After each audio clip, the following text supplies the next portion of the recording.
Estou em pé no corredor do Hotel Ouro Minas, no coração de Belo Horizonte, com as mãos tremendo levemente enquanto seguro o envelope branco. O carpete vermelho vinho se estende infinitamente diante de mim e consigo ouvir apenas o zumbido quase inaudível do ar-condicionado e meu próprio coração batendo tão forte que tenho certeza que pode ser ouvido do outro lado da porta. Quarto 512. Ele está aqui dentro. Os dois estão. E eu estou do lado de fora, prestes a mudar tudo que a gente construiu em 15 anos de casamento. Meu nome é Fernanda, tenho 39 anos, cabelo castanho, que agora está naturalmente tingido de fios grisalhos, que tanto tenho ignorado nas últimas semanas. E estou em pé diante de uma porta que é apenas porta, apenas madeira e metal, mas que representa toda a minha vida desabando e se reconstruindo ao mesmo tempo. Respiro fundo, bato na porta. E você está prestes a ouvir exatamente como cheguei aqui, a verdade absoluta que me trouxe até este corredor de hotel e o que aconteceu depois que essa porta se abriu. Deixe-me levar você para trás, muito para trás, porque a história não começa no corredor do hotel. A história começa com pequenas coisas, coisas tão pequenas que você quase ignora no dia a dia, coisas que você tenta convencer a si mesma que significam absolutamente nada. Rafael e eu nos conhecemos quando eu tinha 24 anos, ele tinha 28, e eu ainda acreditava em histórias de contos de fada. Ele era lindo naquela época, aquele tipo de lindo que não envelhece, sabe? Aquele tipo que continua intrigante mesmo quando está em casa em um sábado à noite, comendo lasanha direto de uma tigela. A gente se casou 5 anos depois, e foram 10 anos razoavelmente bons. Eu digo razoavelmente porque você nunca sabe exatamente quão bons foram até que tudo desaba e você percebe que estava vivendo uma ilusão. Rafael trabalha com negócios, consultorias, aquela coisa toda vaga que homens de sucesso em Minas Gerais fazem. Viagens constantes, reuniões em São Paulo, conferências em Brasília, networking em Salvador, você sabe o tipo. Eu nunca fui aquele tipo de esposa que controla, que manda mensagens perguntando onde o marido está. Confiei. Confiei tanto que fui idiota. E é claro, como você vai descobrir, essa confiança foi perfeitamente explorada durante 7 meses consecutivos. As primeiras coisas que percebi foram absolutamente banais. Estávamos em setembro, quando tudo começou a mudar. Rafael chegava em casa 1 hora mais tarde do que de costume, e ele dizia que era porque tinha passado no escritório para fechar alguns documentos. Parecia razoável. Depois ele começou a deitar-se de costas para mim na cama, e seu telefone sempre ficava virado para baixo na mesa de cabeceira. Antes disso, ele dormia virado para mim. Pequeno detalhe? Talvez, mas eu percebi. Comecei a notar um perfume. Não era um perfume óbvio. Não era aquele tipo de coisa que te faz explodir em ciúmes imediatamente. Era discreto, quase imperceptível, mas estava lá. Florais, almíscar. Algo leve e jovem, muito diferente do perfume que eu uso. Muito diferente do que eu compraria para ele de presente. Estava na gola de suas camisas, especialmente em uma camisa branca de Oxford que ele amava. Aquela mesma camisa que eu costumava passar com tanta calma nas manhãs, sabendo exatamente como ele gostava, com as pregas perfeitas nos ombros. Uma noite, enquanto eu passava essa camisa, tive uma sensação muito ruim no estômago. Aquele tipo de sensação que as mulheres têm e que os homens não acreditam, porque não é baseado em nada concreto, é apenas intuição. Mas intuição de mulher é outra coisa, sabe? Depois veio a questão das viagens. Rafael sempre viajava bastante, como eu disse, mas em dezembro começou algo diferente. Ele marcava uma viagem para São Paulo, que supostamente duraria 2 dias, e sempre durava 3, ou às vezes 4. Surgiu uma coisa, ele dizia, com aquele tipo de entusiasmo que você imagina quando alguém está descrevendo uma oportunidade genuína de negócio. Mas havia algo no brilho dos seus olhos que me assustava. Era o tipo de brilho que você vê quando alguém está apaixonado. Não profissionalmente apaixonado por um grande contrato, pessoalmente apaixonado. Mencionou casualmente em janeiro que havia uma nova sócia de negócios. O nome dela era Isabela, 24 anos, especialista em inovação digital, segundo Rafael. Ela trabalha em São Paulo, mas viaja constantemente para Belo Horizonte para reuniões sobre o novo projeto deles. Não, espera, o projeto dele. Porque agora eu entendo que nunca foi um projeto compartilhado genuinamente. Sempre foi uma desculpa, uma estrutura, um pretexto perfeitamente construído para justificar horas e horas de tempo que não podiam ser explicadas. E foi assim que começou, casualmente, naturalmente, como se não fosse nada.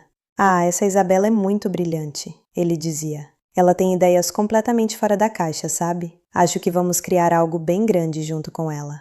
Junto com ela. Que frase interessante. Que frase que torna meu estômago se contrair, agora que sei a verdade. Dia a dia, semana a semana, meu incômodo se transformou em certeza. Ele deixava o escritório em casa fechado. Ele tinha senhas novas para tudo. Seu telefone, que costumava estar sempre em cima da mesa da sala, agora viajava com ele para todos os lugares. Ao banheiro, para a cozinha, para a garagem. Nunca estava sem o telefone. Nunca. E quando eu passava perto dele, ele o levantava, fingindo estar ocupado com algo importante, quando na verdade estava apenas observando enquanto eu passava. As ligações começaram a ser diferentes também. Quando ele recebia uma ligação, se eu estivesse perto, ele dizia que tinha que atender em outro lugar. Preciso de mais privacidade, ele dizia. E eu dizia, claro, amor, tudo bem. Porque ainda havia uma parte de mim que queria acreditar que tudo estava bem. Essa parte teimosa e esperançosa que a gente tem dentro que diz, não, você está imaginando coisas, Fernanda. Ele ama você. Você passam 15 anos juntos. Isso é só paranoia. Mas você sabe o que é a coisa mais dolorosa sobre desconfiar? Não é a desconfiança em si, é a solidão dela. É você ir para a cama com outra pessoa e se sentir completamente sozinha. É você conversar e sentir como se estivesse falando com um fantasma. É você cozinhar a comida favorita dele e vê-lo comer mecanicamente, sem realmente provar. É você tentar enviar uma mensagem para ele durante o dia, aquelas mensagens bobas que casais enviam, e perceber que ele demora horas para responder,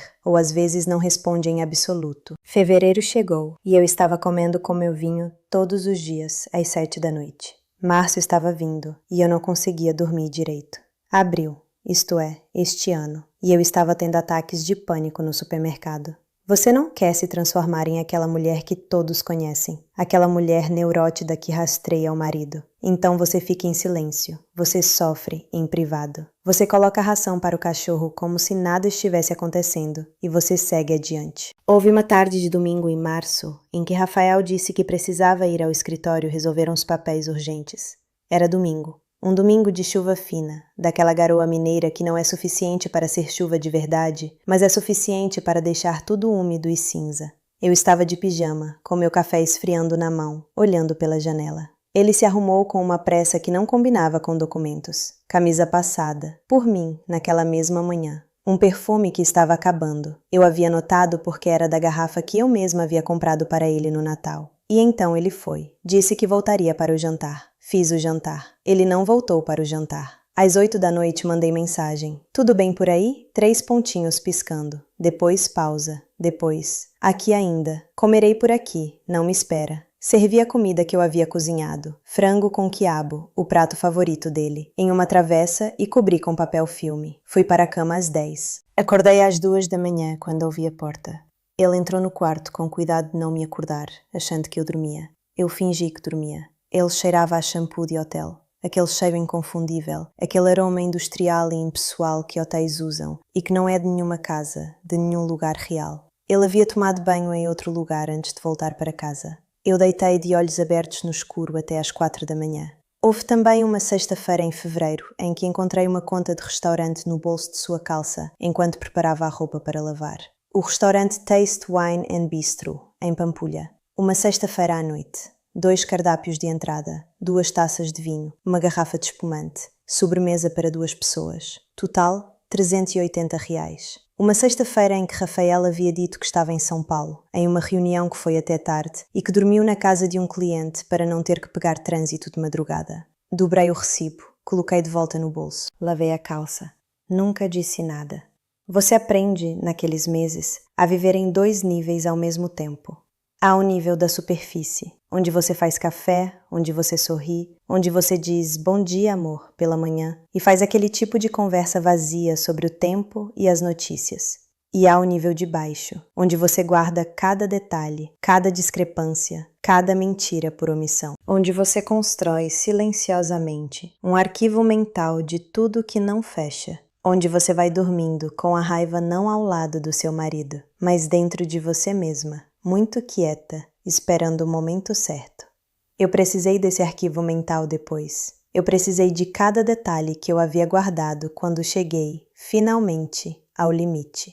Mas em meados de abril, eu alcancei meu limite. Não foi um momento dramático. Não foi quando descobri algo definitivo. Foi apenas... Eu acordei um dia e pensei, Fernanda, você não pode mais viver assim. E então, pela primeira vez em meses, tomei uma decisão verdadeiramente minha. Pesquisei Detetive Particular Belo Horizonte em meu computador, com as mãos tremendo. Achei que fosse encontrar algo que se parecesse com um daqueles caras de filme noir, alguém suspeito, alguém que você teria vergonha de contratar. Mas ao invés disso, encontrei Carlos Mendes, escritório no centro, licença válida, referências, site profissional. Não era exatamente glamuroso, mas era real. Liguei para ele em uma terça-feira à tarde, quando Rafael estava em uma reunião, ou assim ele disse. Meu coração batia tão rápido enquanto eu fazia aquela ligação. Eu sentia como se estivesse fazendo algo errado, embora toda a situação fosse resultado de algo errado que ele estava fazendo. A ironia não passou despercebida. Carlos atendeu na terceira chamada com uma voz profissional, medida, exatamente o tipo de voz que você quer ouvir quando está prestes a fazer um investimento que pode destruir sua vida de forma irrevogável. Ele cobrava R$ 2.800 por semana. 2.800. Naquela época, isso era uma quantidade de dinheiro que fazia meu estômago embrulhar. Era dinheiro de verdade. Dinheiro que representava algo. Dinheiro que significava que eu estava realmente fazendo isso. Mas sabe, o que eu nem imagino que Rafael estava gastando? R$ 185.742. R$ 185.742, para ser absolutamente precisa. Isso será importante em um minuto. Eu disse a Carlos que sim, que eu gostaria de contratá-lo. Ele perguntou em quem eu queria focar. Eu disse, meu marido, ele está tendo um affair. Ouvir essas palavras saindo da minha boca foi como pedir uma confirmação de algo que eu já sabia, mas que ainda não estava pronto para ser verdade. Carlos foi muito profissional. Não levantou a voz. Não fez parecer como se fosse o maior drama do mundo, embora, para mim, fosse absolutamente. Combinamos que ele começaria na semana seguinte. Quinta-feira, exatamente. Eu teria que lhe dar informações. Quando Rafael sairia de casa, onde ele costumava ir, que carro ele dirigia, o que ele poderia estar usando naquele dia. Seria como entregar meu marido. E foi absolutamente a coisa mais difícil que eu tinha feito até aquele momento. Mas eu fiz. Porque ser deixada, estar sendo deixada, enquanto a pessoa ainda está aqui, sob o mesmo teto, respirando o mesmo ar, é um tipo de morte enquanto você ainda está vivo. Os primeiros dias foram os piores.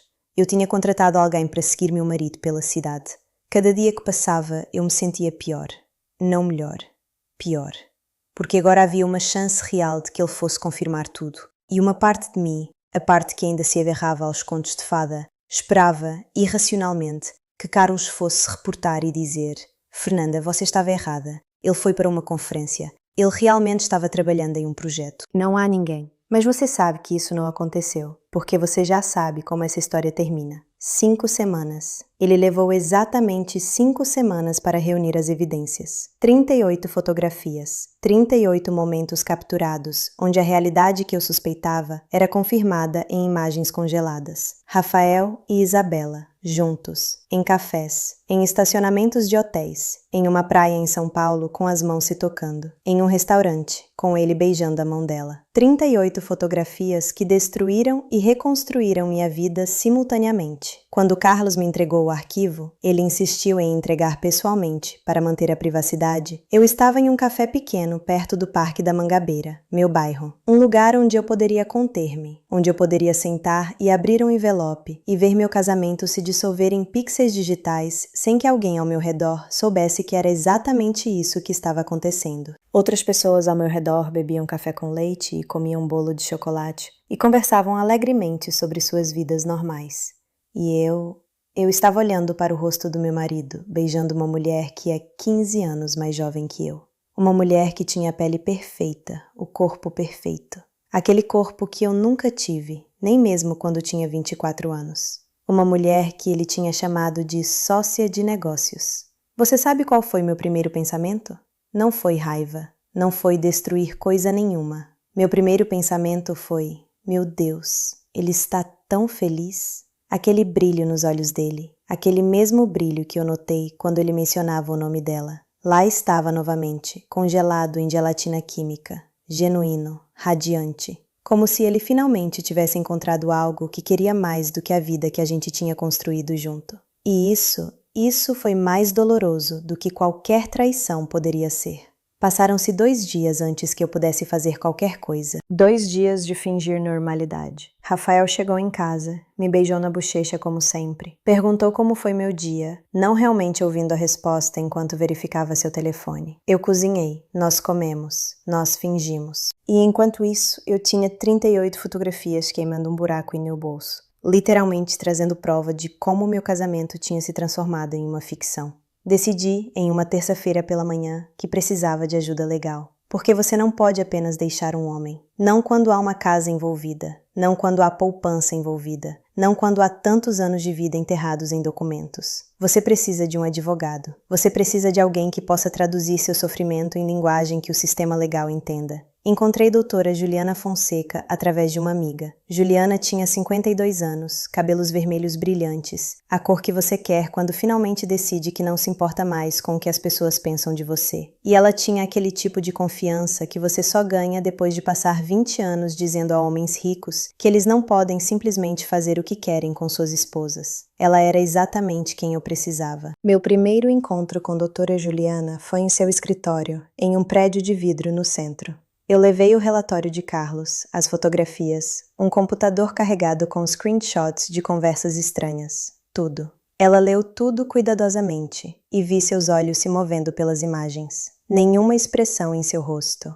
Ela era um profissional. Ela tinha visto isso tudo antes. Ele está gastando dinheiro? Ela perguntou. Eu disse, estou começando a suspeitar que sim. Ela inclinou a cabeça para trás. Deixe-me verificar os registros bancários. Se há um affair, geralmente há dinheiro envolvido. Hotéis, jantares, presentes. Ele está gastando dinheiro nela, garanto. Eu levei a ela nossas contas bancárias compartilhadas, passwords, números de conta, tudo. E então Juliana fez sua mágica. Ela rastreou cada transação, cada débito. E descobrimos que durante 7 meses, Rafael tinha transferido dinheiro sistematicamente para uma conta que não era em seu nome, mas estava conectada a um endereço associado a Isabela. R$ 185.742. Você ouve isso? R$ 185.742. Isso não era uma paixão casual. Isso era investimento. Isso era planejamento. Nós temos o suficiente, Juliana disse, batendo a caneta na mesa com uma atitude de satisfação.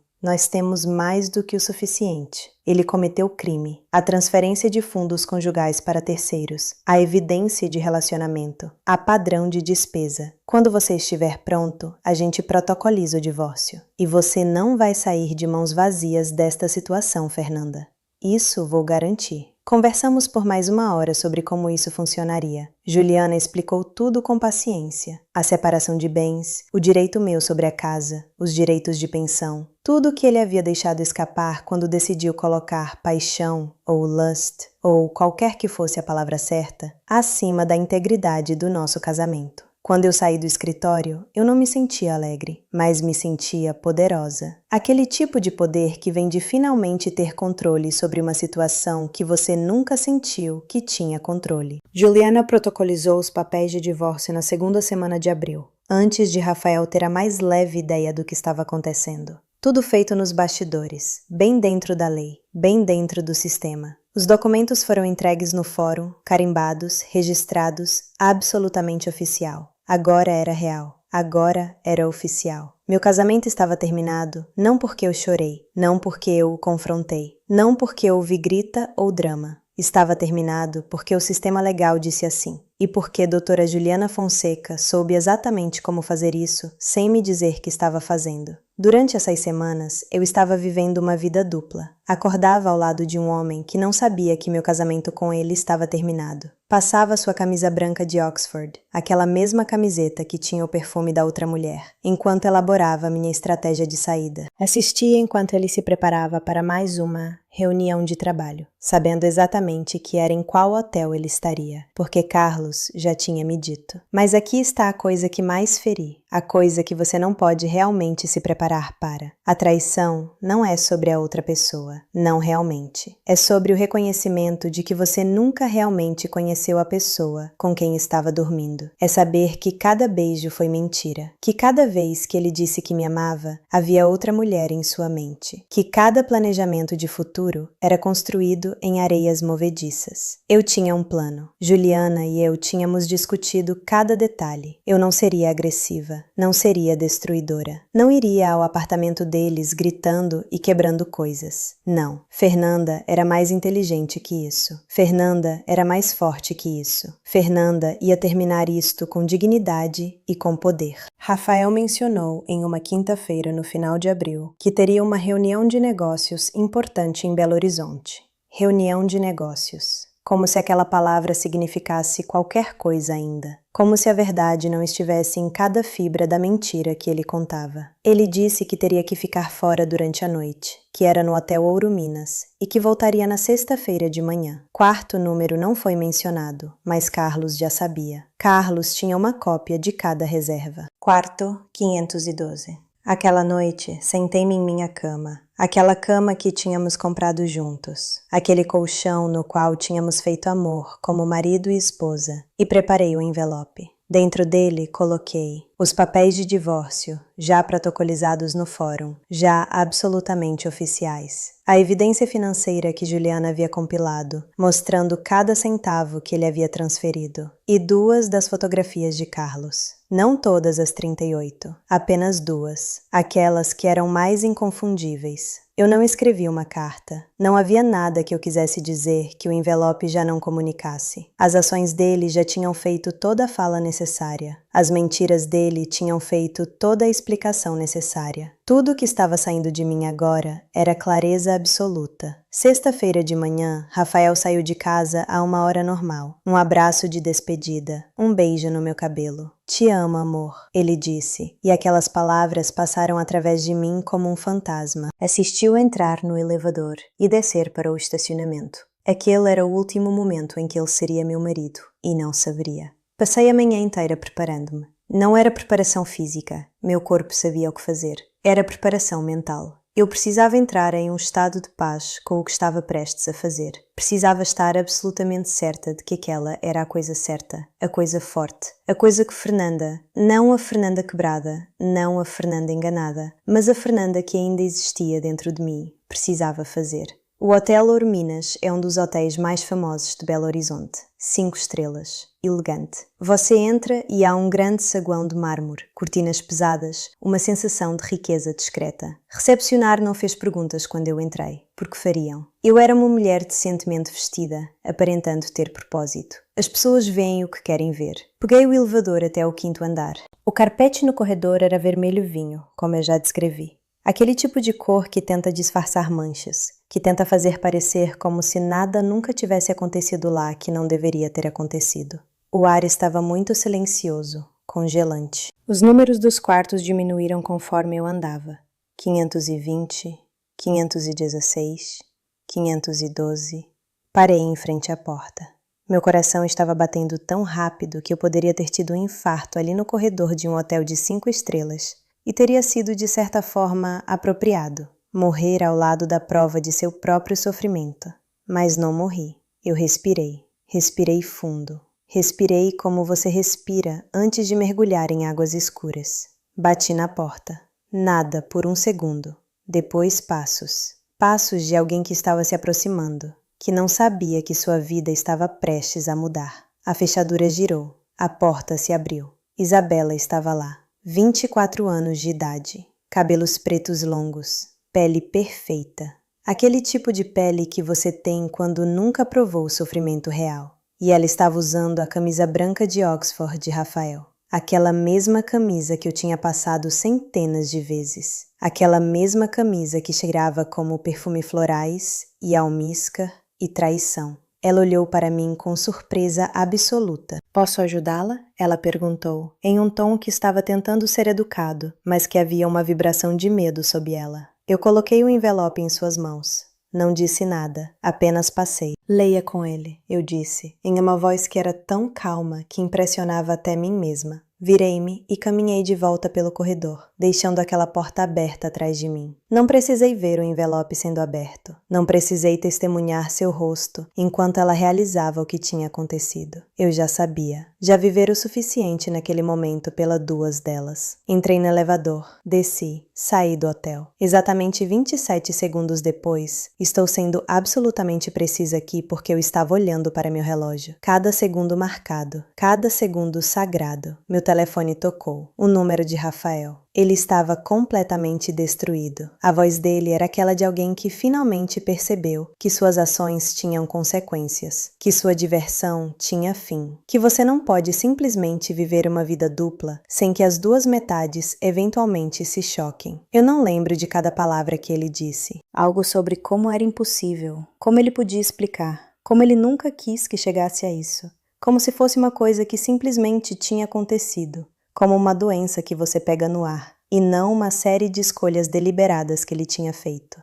Não respondi muito, apenas deixei que ele falasse. Deixei que aquele homem, o homem que eu amei, o homem que me enganou, o homem que se tornou um estranho, derramasse cada palavra de arrependimento e pânico para o vazio. Fernanda, ele disse finalmente, por favor, podemos conversar sobre isso?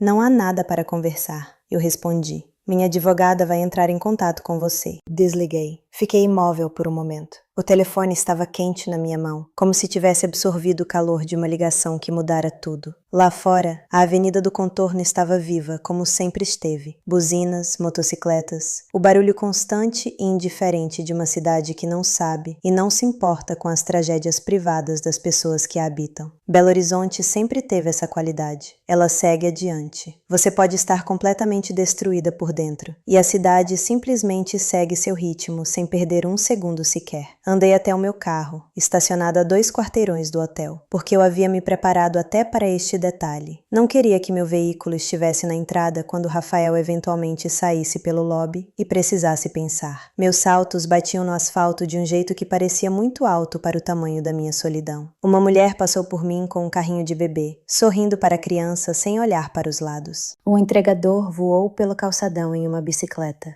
O mundo inteiro estava em seu próprio filme. E no meu, a trilha sonora havia simplesmente parado. Entrei no carro, fechei a porta. E então, apenas então, com o vidro isolando o mundo lá fora, com o banco de couro absorvendo o peso do meu corpo, comecei a chorar. Não era o choro que eu esperava. Nas semanas que antecederam aquele momento, eu havia imaginado que choraria de raiva, ou de alívio, ou de tristeza catártica. Mas o choro que veio foi diferente de tudo isso. Era silencioso, era quase calmo. Era o tipo de choro que acontece quando um músculo tensionado por meses finalmente relaxa, quando uma dor que você aprendeu a ignorar simplesmente cede, lágrimas escorrendo silenciosamente pelo rosto. E eu deixei. Não tentei parar, não me julguei. Apenas deixei que aquelas lágrimas fossem o que precisavam ser, a última coisa que eu daria a Rafael sem que ele soubesse. Depois de alguns minutos, me recompus. Peguei o lenço que havia colocado na bolsa especialmente para este momento, porque Fernanda havia se preparado para tudo, inclusive para o próprio choro, e enxuguei o rosto com calma. Olhei para o espelho retrovisor. A mesma mulher de sempre estava lá, com olhos levemente avermelhados e um rímel que resistiu surpreendentemente bem. Respirei fundo. Liguei para a doutora Juliana. Ela atendeu no segundo toque, como se estivesse esperando minha ligação. Talvez estivesse. Fernanda, como foi? Pronto, eu disse. Está feito. Houve uma pausa. Depois ela disse, em um tom que era ao mesmo tempo profissional e humano. Muito bem, Fernanda. Muito bem. Ele já ligou? Sim. Atendi uma vez. Disse que a advogada dele receberia contato. Desliguei. Perfeito. Não atenda mais hoje. Deixa comigo a partir de agora. E foi exatamente isso que fiz. Dirigi para casa, aquela casa que ainda era nossa formalmente, mas que em minha mente já havia sido dividida entre os cômodos que eram meus e os cantos que eram fantasmas dele. E no caminho, o telefone tocou mais 2 vezes. Rafael. Não atendi. Depois, silêncio. E naquele silêncio, havia uma verdade que eu ainda estava aprendendo a habitar. O silêncio de quem não espera mais nada do outro não é vazio, é espaço, é possibilidade. Cheguei em casa por volta do meio-dia. Coloquei a bolsa na mesa da entrada, tirei os saltos e fui descalça até a cozinha. Coloquei água para ferver. Não porque eu queria chá especificamente, mas porque o ritual de fazer chá a chaleira, a xícara, o tempo de espera, era algo que precisava de mim e que eu entendia. Coisas simples para ancorar um dia que estava muito longe do simples. Enquanto esperava a água ferver, olhei para a cozinha, para o frigorífico com as fotos que tínhamos tirado juntos. Aquela de Gramado, aquela outra de Fernando de Noronha no 5º aniversário de casamento. Para a xícara dele, ainda no escorredor de louça, que eu havia lavado automaticamente naquela manhã, por puro hábito. Para o jaleco pendurado no gancho perto da porta de serviço, que ele sempre esquecia e eu sempre guardava. Pequenos pedaços de uma vida que havia sido real, mesmo que construída sobre mentiras. Tomei meu chá sozinha, sem televisão, sem celular, sem nada além do barulho da cidade lá fora e o som da minha própria respiração. E naquela quietude percebi algo importante. Eu não sentia raiva. Não mais. A raiva que havia-me consumido nas semanas de investigação, nas noites insones de fevereiro, nos ataques de pânico de março. Essa raiva havia-se dissipado no momento em que coloquei aquele envelope nas mãos dela. Como se a raiva tivesse cumprido seu propósito e não fosse mais necessária. O que ficou em seu lugar não era alegria, mas era algo parecido com paz.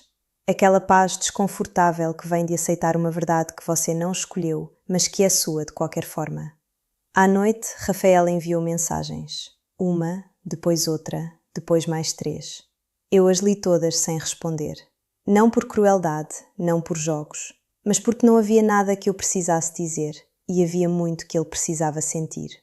Alguns entendimentos só chegam quando o silêncio não tem mais para onde ir.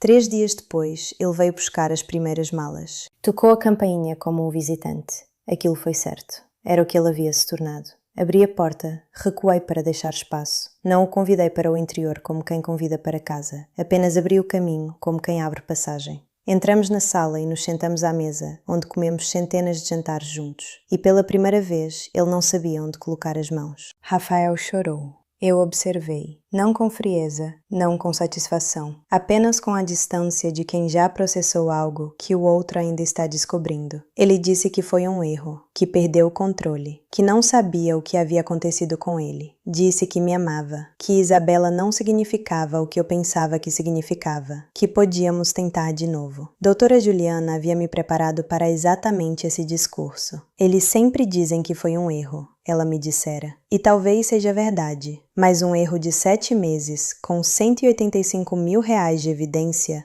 não é um deslize. É uma escolha repetida todos os dias. Eu não precisei responder nada. Apenas deixei que ele terminasse. Quando ele ficou em silêncio finalmente, eu disse apenas: "A Juliana vai te ligar amanhã. Trata com ela, por favor. Não tem mais nada para conversar entre nós." Ele saiu 2 horas depois com uma mala. Ficou na porta por um momento, como se esperasse que eu mudasse de ideia. Não mudei. E foi assim que terminou.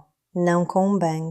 Não com grita ou violência, ou aquele tipo de drama que você vê em novelas. Apenas com uma calma absoluta. A calma de alguém que finalmente recuperou seu poder. As semanas que se seguiram foram... bem, elas foram necessárias. Houve documentos para assinar, houve negociações sobre a casa, que eu fiquei com porque Juliana foi feroz e porque a lei estava do meu lado.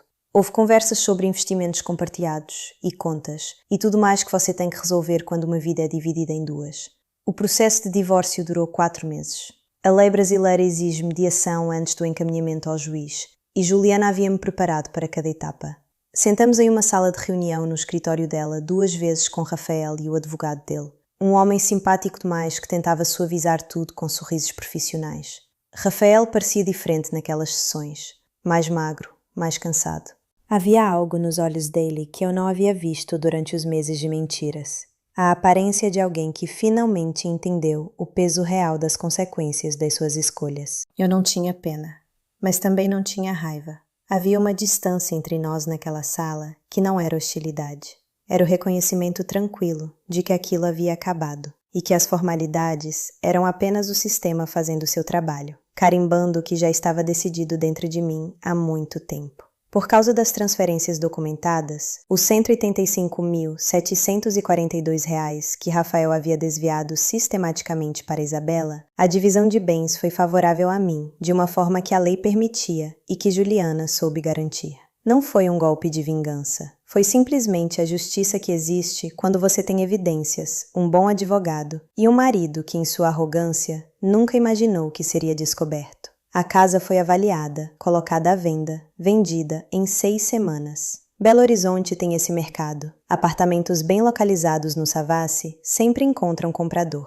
Metade para mim, metade para ele, como manda a lei para bens adquiridos durante o casamento, mas a compensação pelas transferências. Quando o dinheiro caiu na minha conta, não senti alívio imediato. Senti apenas a confirmação de que aquela fase havia terminado, que eu estava tecnicamente livre, que o próximo capítulo podia começar. Houve uma noite, cerca de um mês depois daquela manhã no hotel, em que liguei para minha mãe. Minha mãe tem 64 anos e uma capacidade notável de fazer as coisas parecerem mais simples do que são. Quando eu disse a ela que Rafael e eu estávamos nos divorciando, ela ficou em silêncio por um momento longo. Depois disse: "Eu sabia que algo estava errado. Uma mãe sempre sabe. Você nunca me disse nada", eu disse. "Você não tinha me dito nada para eu comentar", ela respondeu. "Mas eu via. Você estava diferente, mais quieta. Mas, minha filha, você está bem?" Eu disse que sim. E pela primeira vez em meses, não estava mentindo. Depois houve a questão dos amigos comuns. Aquele casal que sempre jantou conosco, Paulo e Renata, que a gente conhecia da faculdade. Encontrei Renata em um supermercado 2 semanas após o divórcio ser protocolizado oficialmente. Ela soube. Todo mundo sabe mais rápido do que você imagina. Houve um momento de desconforto visível no rosto dela, enquanto ela decidia o que dizer. E eu pude ver os 2 lados da balança em seus olhos. O Paulo é amigo do Rafael, afinal. Mas Renata me olhou e disse: "Fernanda, você foi mais forte do que eu teria sido." E me abraçou ali mesmo, no corredor do supermercado, entre as prateleiras de achocolatados. Às vezes a gentileza chega em lugares completamente inesperados. Isabela e Rafael continuaram juntos por outros 3 meses, e então aquele relacionamento se dissolveu também. Aquele tipo de relacionamento que é construído em mentiras e esconderijos nunca dura. O que é tecido na sombra raramente sobrevive quando é exposto à luz. Ele finalmente se tornou apenas um homem triste que havia perdido sua esposa, perdido sua casa, perdido o respeito de pessoas que ele nunca havia considerado que poderiam julgar suas escolhas. Tudo isso por uma paixão que durou menos tempo do que o próprio processo de divórcio. Rafael tentou me procurar várias vezes. Tentou me convencer de que tudo tinha sido um erro, que Isabela era apenas uma distração, que ele nunca deixaria de me amar realmente. Mas aqui está a coisa sobre traição. Uma vez que você vê a verdade, você não pode desver. Uma vez que você sabe como alguém é capaz de mentir, você nunca realmente os vê da mesma forma novamente. Mas você sabe, a coisa mais importante, a coisa que mais me importa, é o que aconteceu comigo. Após os papéis serem finalizados, eu coloquei a casa à venda. Não era por raiva, era por necessidade. Aquela casa tinha 15 anos de memórias, e cada canto dela estava gritando para mim sobre aquele homem, sobre aquele tempo, sobre aquela mulher. Eu não podia viver ali, então não fiz. Comprei um apartamento menor no Funcionários, um lugar que era apenas meu. Eu escolhi cada móvel, eu escolhi cada cor na parede. Eu criei um lar que refletia apenas quem Fernanda era quando não estava tentando ser a esposa de Rafael. Comecei a ir à academia novamente, não para me transformar em alguém que Rafael pudesse querer de volta. Isso nunca foi a questão. Fui porque meu corpo é meu, e eu queria sentir-me forte novamente. Queria sentir como se tivesse poder novamente. E durante uma aula de pilates em uma terça-feira à noite, conheci uma mulher chamada Beatriz, que se tornou minha melhor amiga. Beatriz tinha sua própria história de traição, e passamos semanas inteiras bebendo vinho em meu apartamento, conversando sobre homens, sobre vida, sobre como as 2 mulheres mais fortes que conhecemos, nós, tinham permitido que homens fracos as quebrassem. Depois foi curada, não porque desapareceu a dor, mas porque aprendi a viver com ela, e depois aprendi que ela realmente tinha desaparecido. Havia um dia em que eu passou diante de Rafael em um shopping, e ele estava com uma mulher, não Isabela, uma mulher diferente, e eu não senti nada, nada. Nem raiva, nem ciúmes, nem aquele puxão de saudade que você sente quando vê alguém que você uma vez amou e que te machucou. Apenas indiferença completa. E aquele foi o dia em que eu soube que tinha realmente saído. 1 ano depois, recebi uma mensagem de doutora Juliana. Ela estava tendo uma festa para comemorar 25 anos de prática de direito. Eu fui, porque Juliana tinha se tornado mais que uma advogada para mim. Era como uma amiga, como uma mãe, como uma mulher que tinha me trazido de volta ao meu poder quando eu tinha perdido. Peguei meu carro sozinha naquela noite. Me vesti com atenção, não excessivamente, não como quem precisa provar algo, mas com o cuidado de alguém que finalmente se respeita novamente. Escolhi um vestido azul que eu havia comprado meses antes e nunca havia usado porque não havia para onde ir. Uma vida inteira eu havia relegado as coisas bonitas para depois, para as ocasiões especiais, para quando houvesse tempo. Aquela noite, o vestido azul e eu fomos à festa de Juliana. O escritório dela estava cheio de mulheres.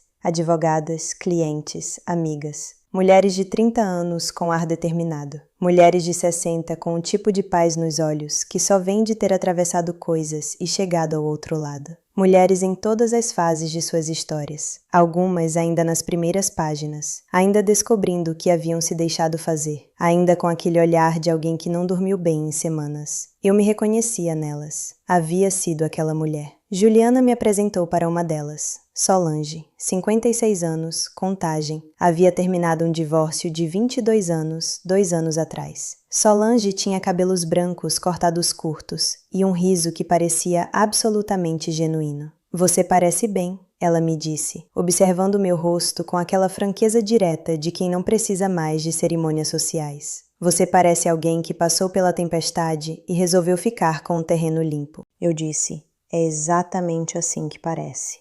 Ela assentiu. Levei 2 anos para sentir isso. Você está adiantada. E sorriu de um jeito que não era condescendente, apenas verdadeiro. Fiquei na festa até meia-noite. Bebi 2 copos de vinho tinto. Conversei com mulheres que nunca havia conhecido antes, mas com quem me sentia estranhamente irmã. Quando saí, o ar de Belo Horizonte estava quente e úmido, como é sempre em abril. E eu caminhei até meu carro devagar, sem pressa. Sem aquela sensação constante de urgência que eu havia carregado por mais de 1 ano.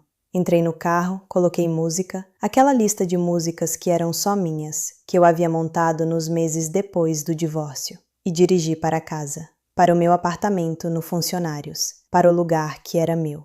Na festa, vi mulheres de todas as idades. Algumas estavam divorciadas como eu, algumas estavam por se divorciar. Todas nós tínhamos histórias. Histórias de homens que não podiam ser monógamos, ou que não podiam ser honestos, ou que não conseguiam valorizar as mulheres que estavam ao seu lado. E enquanto eu ouvia essas histórias, percebi que minha história não era singular, mas também percebi que minha história tinha um final. Eu não estava mais esperando. Não estava mais esperando que ele mudasse, ou que ele entendesse, ou que ele voltasse. Eu estava vivendo. Agora é abril novamente, 1 ano depois. Estou sentada em meu apartamento, aquele que é meu, apenas meu. E estou escrevendo esse relato porque sei que há mulheres em Belo Horizonte, em São Paulo, em todo o Brasil, que estão onde eu estava. Aquelas que estão sentindo aquele incômodo no seu estômago. Aquelas que estão notando o perfume em uma camisa. Aquelas que estão observando como seu marido se torna um estranho dentro de sua própria casa. E eu quero que você saiba que você não está louca, que aquela intuição que você está sentindo é real, que você merece mais do que alguém que a escolhe segunda,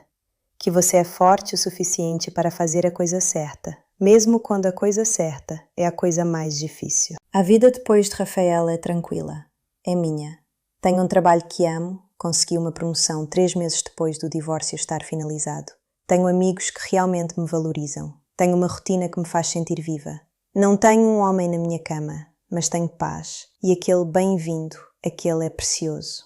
Há noites em que me pego pensando sobre aquele corredor do hotel, sobre aquele momento quando o destino de Rafael foi colocado em suas mãos, literalmente em um envelope, por uma mulher que amou a ele o suficiente para 20 anos, e não o suficiente para ficar, quando ficou claro que amor não era mútuo.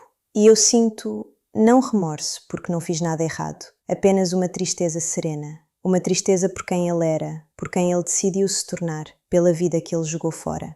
Mas principalmente sinto gratidão. Gratidão por ter despertado. Gratidão por ter tido a coragem de contratar um detetive, de conversar com um advogado, de caminhar para aquele hotel. Gratidão por ter descoberto a verdade, porque a verdade, mesmo quando destrói tudo, também oferece liberdade. Você está ouvindo essa história de uma mulher que perdeu seu casamento, mas que ganhou sua vida. Que você se lembre disso quando o seu próprio incômodo aparecer. Que você haja, que você confie em si mesma, que você saiba que você é forte o suficiente para qualquer coisa que for necessário fazer, porque você realmente